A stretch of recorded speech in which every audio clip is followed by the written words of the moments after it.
పోయే సౌమ్యురాలి కోసం వెతికిన జగన్మోహన్ రెడ్డి చివరికి పాముల రాజేశ్వరిని ఖరారు చేశారు.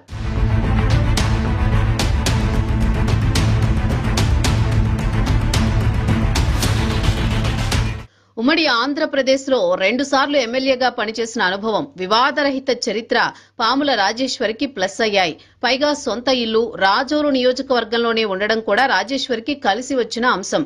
అందుకే రాజోలులో జనసేన కంచుకోట బద్దలు కొట్టాలంటే స్థానిక నాయకురాలు రాజకీయాలపై పూర్తి అవగాహన ఉండి పట్టున్న నాయకత్వంపై దృష్టి పెట్టిన అధినేత పాముల రాజేశ్వరికి పార్టీ పగ్గాలప్పగించారు. ఎగ్జిక్యూటివ్ కమిటీ సభ్యుడు కేఎస్ఎన్ రాజు, రాపాకకి విధేయుడిగా ఉంటూ నియోజకవర్గంలో రాజకీయాలను శాసిస్తున్న వైసీపీ సెంట్రల్ ఎగ్జిక్యూటివ్ సభ్యుడు కేఎస్ఎన్ రాజు పాముల రాజేశ్వరి ఎంపికలో చక్రం తిప్పారు. రాపాక వరప్రసాద్ వర్గం మద్దతు కూడా మరో కారణమంటున్నారు. రాజోలు నియోజకవర్గంలో బలమైన క్యాడర్ ఉన్న రాపాక రాజేశ్వరికి సహకరించేందుకు సుముఖంగా ఉండడం పార్టీకి కలిసి వచ్చే అంశంగా కనిపిస్తోంది. రాజోలు వైసీపీ రేసులో ఉన్న బల్ల ప్రసన్న భర్త కూటమి ఎమ్మెల్యేతో సన్నిహితంగా ఉంటున్నారని ఆరోపణలు రావడంతో ఆమె పేరు వెనక్కిపోయింది.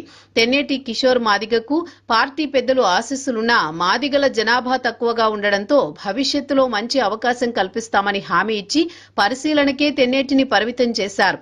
మరో ఆశావహుడు శశికిరణ్ సామాజిక సేవా కార్యక్రమాలతో పార్టీకి విధేయుడిగా ఉన్నప్పటికీ విదేశాలలో ఉండడం ఆయనకు మైనస్ అయింది. దీంతో ఇప్పుడు రాజోలు వైసీపీ భారం పాముల రాజేశ్వరి భుజాలపై ఉంది.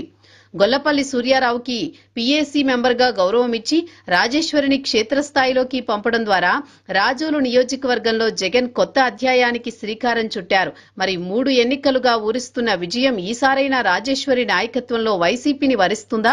రాజోలు గడ్డపై ఫ్యాను జెండా రెపరెపలాడుతుందా అనేది తెలియాలంటే 2029 ఎన్నికల దాకా వేచి చూడాల్సిందే.